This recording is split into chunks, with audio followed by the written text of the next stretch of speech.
கவிதை ரசிகன். கவிதை ரசிகன் கவிஞர் முருகையனும் அவருடைய ஒரு முக்கியமான கவிதையும். கவிஞர் முருகையன் அவர்கள் ஈழத்தினுடைய புகழ்பூத்த ஒரு கவிஞர். அவரிடம் நான் நேரடியாக சென்று கவிதையினுடைய நுட்பங்களை பயின்றேன் என்ற செய்தியை இதற்கு முதல் ஒரு பதிவிலே பதிந்திருந்தேன். என்னுடைய குல தெய்வம் முருகப்பெருமான். எனக்கு கவிதையை கற்பித்தவர் முருகையன். ஆகவே முருகப்பெருமான் தமிழ் கடவுள். எனக்கு தமிழ் ஊடாக கவிதையை பயிற்றுவித்தவர் எங்களுடைய முருகையன் ஐயா அவர்கள். எனவே இதிலே எனக்கு ஒரு உணர்வுபூர்வமான ஒரு தொடர்பு இருக்கிறது. என்னுடைய குலதெய்வம் முருகையன் வடிவிலே வந்து எனக்கு கவிதையை கற்றுத்தந்தது என்று நான் நம்புகிறேன்.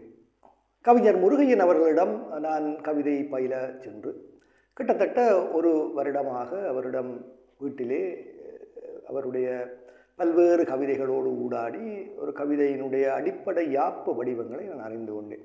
அந்த நேரத்திலே நான் எதுவிதமான தொழில் முயற்சிகளிலும் ஈடுபட்டிருக்கவில்லை. ஒரு கற்பித்தல் பணியிலே தனியார் கல்வி நிறுவனத்திலே கற்பித்தல் பணியை நான் ஈடுபட்டிருந்தேன். அந்த நேரத்திலே நான் காப்போத்தா உயர்தரம் பயின்று அதற்குரிய சோதனையை எழுதிவிட்டு இருந்த காலம்.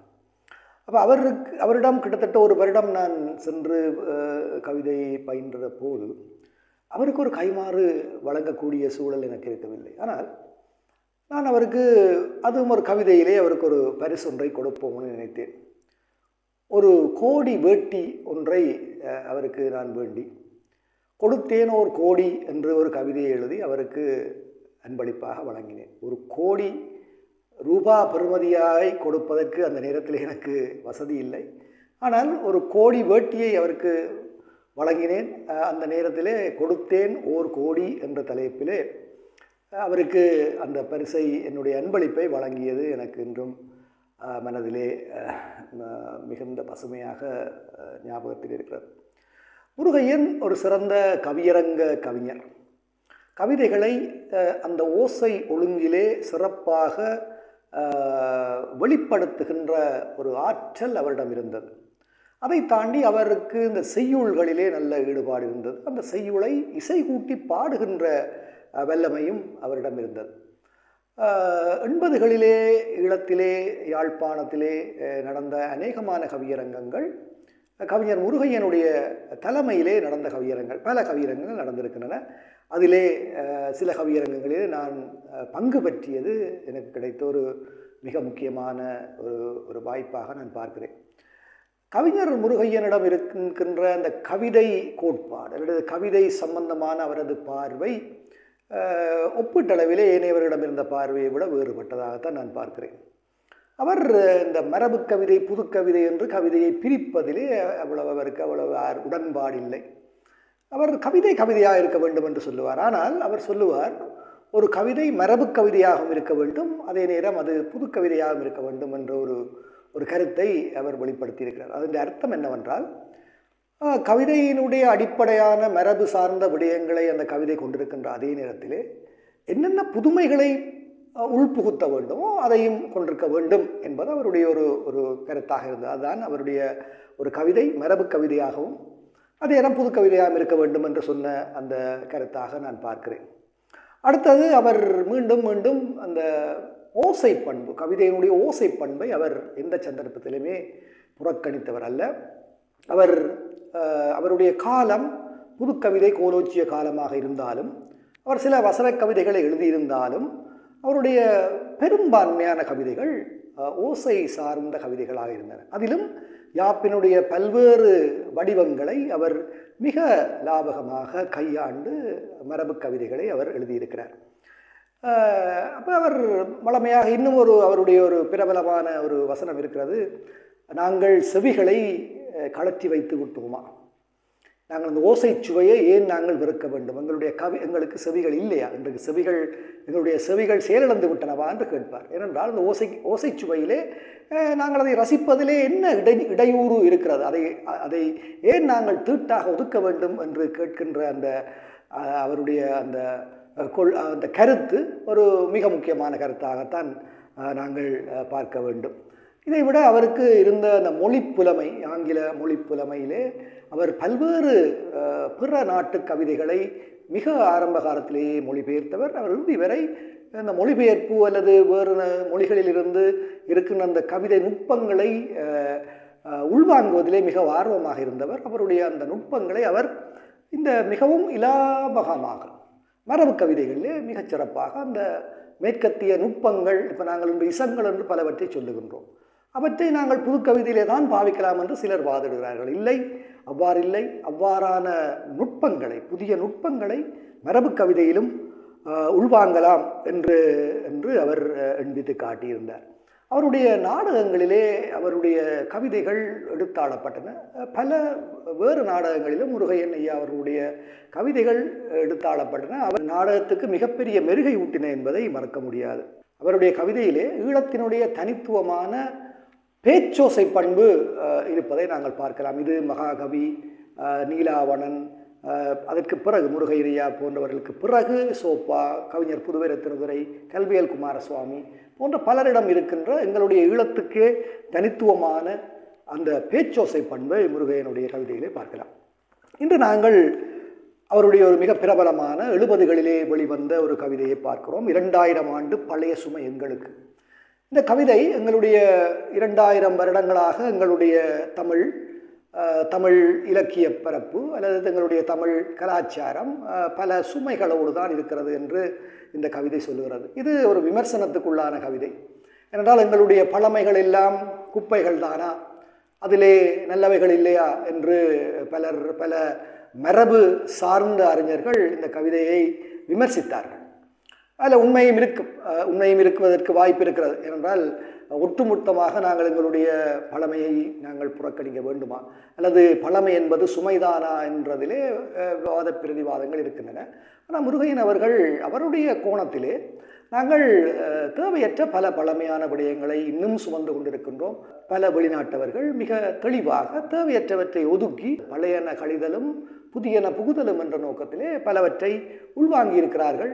நாங்கள் இன்னும் பல பழைய சுமைகளை சுமந்து கொண்டிருக்கிறோம் என்று அவர் சொல்லுகிறார். இது அவருடைய கருத்து. இது விமர்சனத்துக்கு உள்ளானது என்றதை சொல்லிக்கொண்டு 2000 ஆண்டு பழைய சுமை எங்களுக்கு, 2000 ஆண்டு பழைய சுமை எங்களுக்கு, மூட்டை கட்டி அந்த முழுப்பாரம் பின் முதுகில் போட்டு குனிந்து புறப்பட்டோம் நீள் பயணம்.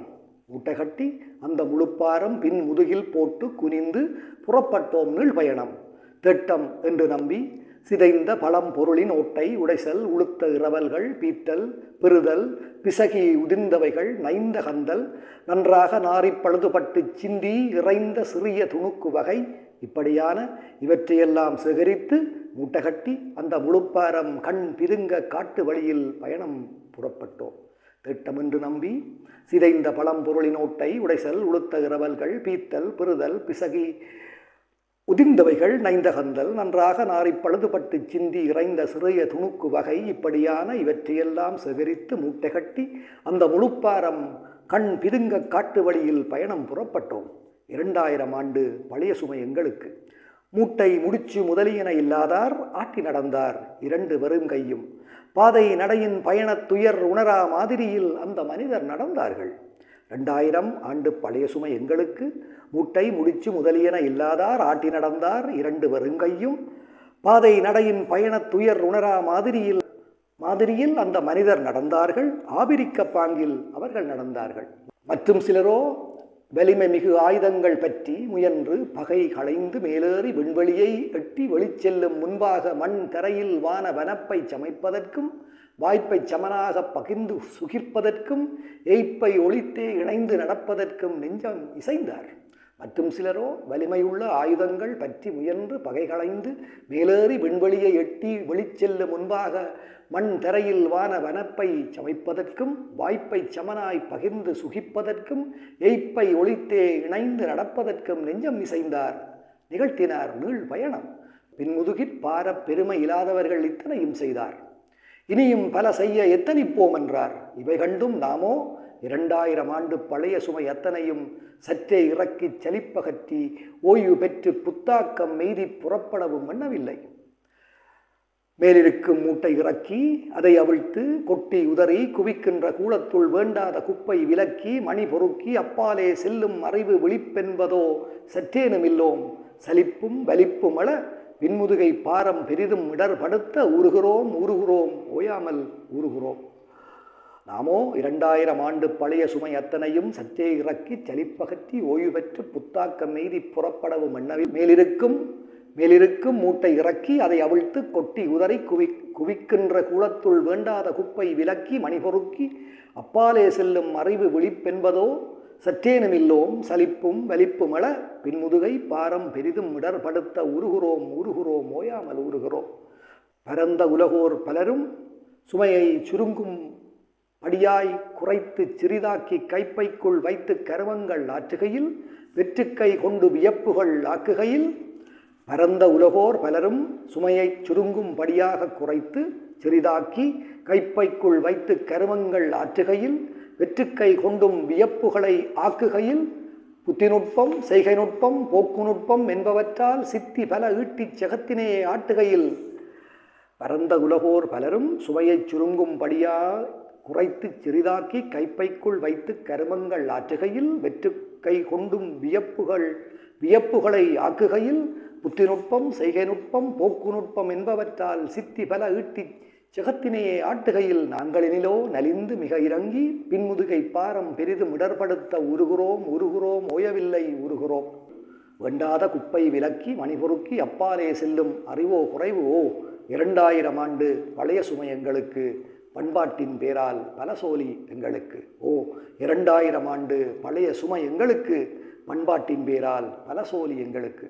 இது 72ஆம் ஆண்டு வெளிவந்த இளந்தென்றல் என்ற சஞ்சிகையிலே வெளிவந்த முருகையன் அவர்களுடைய ஒரு கவிதை. இது சொல்ல வருகின்ற விடயங்கள் மிகவும் ஆழமானவை. எங்களுடைய இலக்கிய பாரம்பரியம், எங்களுடைய மரபு சார்ந்த சில்நெறி போன்றவற்றிலே நாங்கள் ஒரு நீண்ட பாரம்பரியத்தோடு இருக்கின்றோம். ஆனால் நாங்கள் இன்னும் பல தேவையற்ற விடயங்களை சுமக்கின்றோம் என்றது இந்த முருகையனுடைய கருத்தாக இருந்தது. ஆனால் எங்களுடைய மரபிலக்கியவாதிகள் அல்லது மரபறிஞர்கள் எங்களுடைய பழமையை நாங்கள் இவ்வாறு பழிப்பதா என்று கேள்விகளையும் அந்த காலத்திலே கேட்டிருந்தார்கள். எனவே இந்த 2 எங்களுடைய முருகையன் அவர்களுடைய கவிதை பண்பு, அவருடைய ஒரு உதாரண கவிதை என்பவற்றோடு இன்று நாங்கள் அவருடைய நினைவுகளை பகிர்ந்து கொள்கிறோம்.